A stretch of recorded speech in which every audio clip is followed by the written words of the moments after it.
15 ବର୍ଷ ଧରି ବିଧବା ଭତ୍ତାରୁ ବଞ୍ଚିତ ଆବାସ ଘର 7 ସଫଳ। ମୟୂରଭଞ୍ଜ ଜିଲ୍ଲା ମୋରଡ଼ା ବ୍ଲକ ପଳାଶମୁଳି ପଞ୍ଚାୟତ ଅନ୍ତର୍ଗତ କୁସୁମକୁଟି ଗ୍ରାମର ଏକାଧିକ ମହିଳା ବିଧବା ଭତ୍ତାରୁ ବଞ୍ଚିତ। ସୂଚନାଯୋଗ୍ୟ ଯେ ଉକ୍ତ ପଞ୍ଚାୟତ ଅନ୍ତର୍ଗତ ମାହାଲିସାହି ଗ୍ରାମରେ ଅନେକ ପରିବାର ଲୋକ ସରକାରୀ ଘର ଓ ବିଧବା ଭତ୍ତାରୁ ବଞ୍ଚିତ ଅଛନ୍ତି। ଖବର ପାଇ ମୋରଡ଼ା ବିଧାୟକ ତଥା ମନ୍ତ୍ରୀ କୃଷ୍ଣଚନ୍ଦ୍ର ମହାପାତ୍ର ଘଟଣାସ୍ଥଳ ପହଞ୍ଚି ସ୍ଥିତି ଅନୁଧ୍ୟାନ କରିବା ସହ ଦୟନୀୟ ଅବସ୍ଥାରେ ଦେଖି ମନ୍ତ୍ରୀ ପଳାଶମୁଳି ପଞ୍ଚାୟତ ଅଧିକାରୀ ଶ୍ରୀକୃଷ୍ଣ ଘୋଷ ଓ ଏଡିଓ ଇତିଶ୍ରୀ ପାଣିଗ୍ରାହୀଙ୍କ ଉପରେ ବର୍ଷିଥିଲେ। ବର୍ଷ ତମାମ ପଞ୍ଚାୟତରେ କାର୍ଯ୍ୟ କରୁଛନ୍ତି, କିନ୍ତୁ କୌଣସି ଅଧିକାରୀଙ୍କ ନଜର ନ ପଡ଼ିବାକୁ ନେଇ ବିରକ୍ତି ମଧ୍ୟ ହୋଇଥିଲେ। ତେବେ ଆଜି ପୁଣି ସେହିପରି ଘଟଣା ସେହି ପଞ୍ଚାୟତରୁ ଆସିଛି। 14 ନମ୍ବର ୱାର୍ଡ ବୁଧୁ ହେମ୍ବ୍ରମଙ୍କ ସ୍ୱାମୀ 15 ବର୍ଷ ପୂର୍ବରୁ ମୃତ୍ୟୁବରଣ କରିଥିଲେ ସୁଦ୍ଧା ଆଜି ପର୍ଯ୍ୟନ୍ତ ବିଧବା ଭତ୍ତା ପାଇବାରୁ ବଞ୍ଚିତ ଅଛନ୍ତି। ବୁଧୁ ହେମ୍ବ୍ରମଙ୍କ ପରିବାର କହିଲେ ପୁଅ, ବୋହୂ, ନାତି ଓ ଏକ ଭଙ୍ଗା ଘରେ ରହୁଛନ୍ତି। ଚାଳ ଘରୁ ପାଣି ପଡ଼ୁଥିବାରୁ ପଲିଥିନ୍ ଟାଣି ରହୁଛନ୍ତି। ସେହିପରି ସରକାରୀ ଘର ଖଣ୍ଡେ ପାଇଁ ବାରମ୍ବାର ଆବେଦନ ସତ୍ତ୍ୱେ ମଧ୍ୟ ଘର ମିଳିନାହିଁ।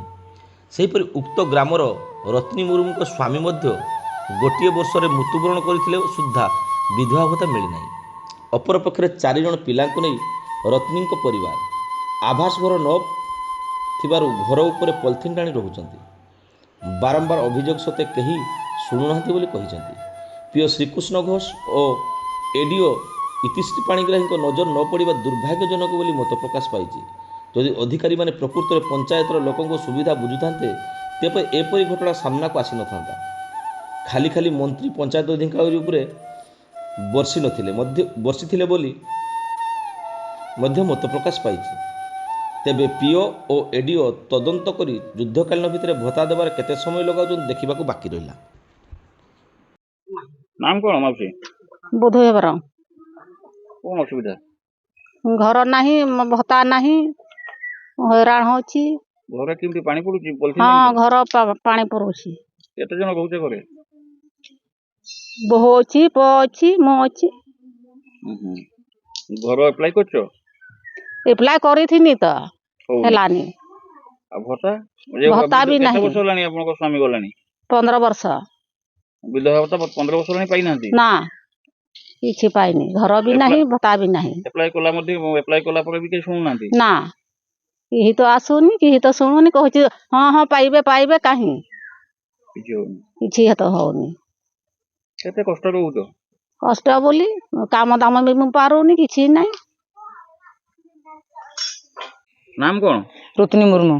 घर घर नहीं कोउठी कहउतो से जोरी रे ढाकी रही।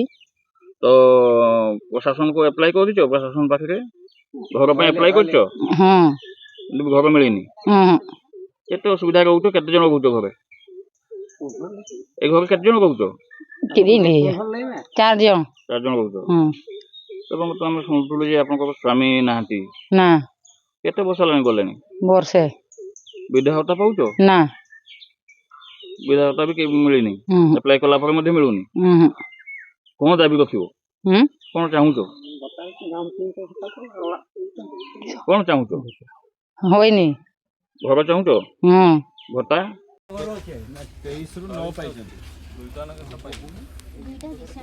तो अन्य माने रिसेंट माने घर कलेनी तो काहे कि देई नाती कोन पाई देलेनी केते दिन लाइट एडी केते वर्ष होला जी फिरे छै वर्ष लानी कोन पाई करने ता पर के थिला एमुना आपण माने बोलौ ना देखो ना मु बारंबार मीटिंग रे कहू ये भत्ता पाई नथले कथा को तमा तो असले जे काहे करना हती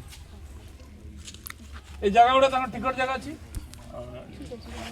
टिकट अछि सब समस्त टिकट जतरा अछि किछि प्रपोजल ना मु एगुडा घर करेबी आपण केतरा टिकट घर अछि ताको घर समस्त को घर से आमे गुटे मु जण को कहिछि से आसी कर देबो हला केतरा घर टोटल अछि टोटल हम 23टा घर सर 23टा जको घर आसी करियो तुम आधार कार्ड अछि सब तुम घर तो कर दिया जिवो सब हला तुम आधार कार्ड दियो दिया रे जेबेरु दिया आइছে सेबेरु ए घरटा कोन आजिरो ये घर काहे की पाइबार वंचित हला मते आगे बुझो तापर फेर अंतर्द्वय गृह योजना आमे देलुनी आमे दबाटा केते मास हलानी देखि भाई टिका खाली सेटर भी से काहे पाइलानी साइड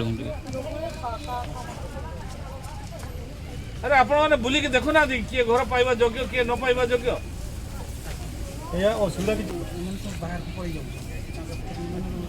ଆରେ ସେ ଝିଅ ମାନେ ରହନ୍ତୁ, ଯିଏ ବି ରହୁଛି ତ ରହୁଛି ନା, ତ ଘର କାହିଁ ପାଇନା।